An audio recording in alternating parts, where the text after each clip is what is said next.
En el verano de 1941, en los primeros meses de la invasión alemana sobre la Unión Soviética, hubo episodios terribles y también momentos inesperados, emboscadas, errores tácticos, pánico y ocasional coraje. Entre ellos, aparece un nombre que no forma parte del canon popular de héroes de guerra, Zinovich Kolovanov. Se le atribuye un combate donde, según algunos relatos soviéticos, su tanque destruyó decenas de vehículos enemigos desde una posición oculta. Pero, ¿qué hay de cierto en esa historia? Hoy exploraremos la vida de Kolovanov, lo que podemos comprobar, lo que permanece incierto, y cómo encaja su historia en la marea de la guerra. Zinovich Grigorievich Kolovanov nació el 7 de enero de 1911 en la villa de Arefino, en la provincia de Vladimir, entonces Imperio Ruso. Su familia no tenía una posición privilegiada. Tras la educación primaria, 8 clases, ingresó en una escuela técnica, pero fue reclutado al servicio militar, Komsomol, en los años 30. Se formó en la escuela blindada de Oriol, de donde egresó con buenos resultados. Durante la Guerra de Invierno, la Guerra Soviético-Finlandesa 1939 a 1940, participó como comandante de compañía de tanques en la 20ª Brigada Pesada. En esos combates su unidad sufrió pérdidas y él mismo perdió vehículos. Este trasfondo lo sitúa en un conjunto de oficiales del Ejército Rojo que tenían algo de experiencia y cierta preparación técnica antes de la invasión alemana. En junio de 1941, con la Operación Barbarroja, el Ejército Rojo se encontró prácticamente desbordado. En el frente noroeste y en la zona de Leningrado, San Petersburgo, las fuerzas alemanas buscaban rodear la ciudad y cortar su enlace con el resto del país.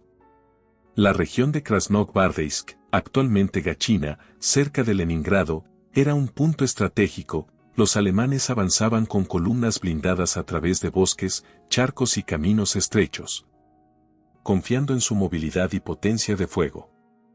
En ese contexto, el uso del terreno, emboscadas y posiciones ocultas cobraban gran valor para las defensas soviéticas que muchas veces carecían de superioridad numérica o equipamiento moderno.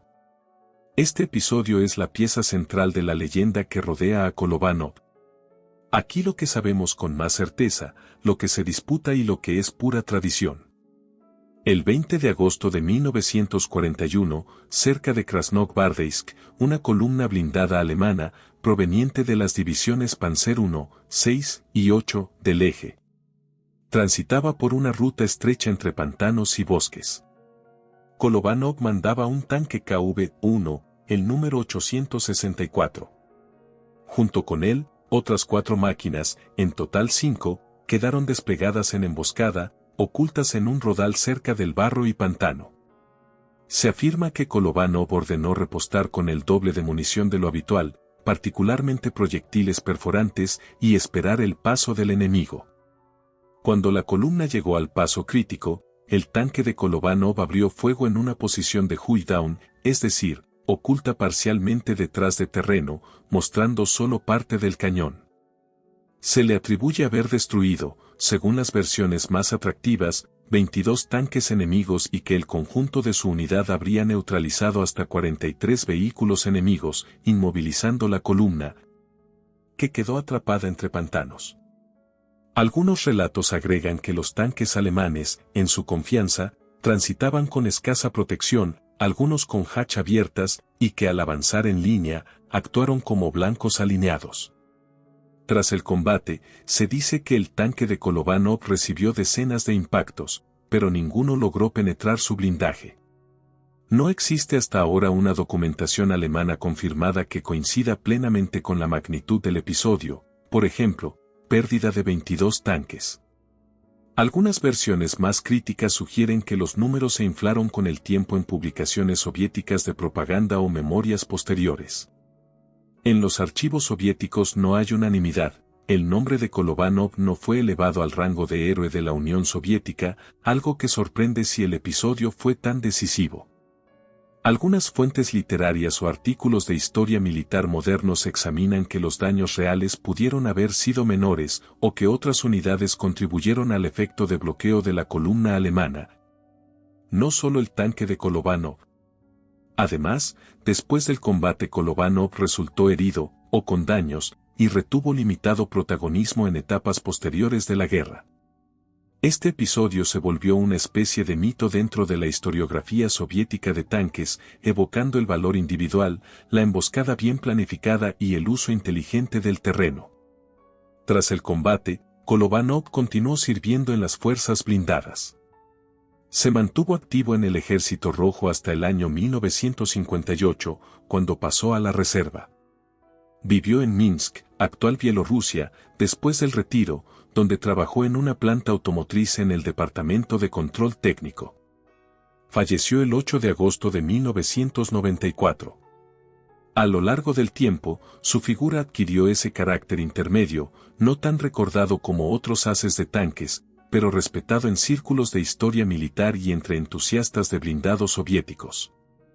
En algunas obras de divulgación se le reconoce como el segundo mejor as de tanques soviéticos detrás de otros nombres más conocidos.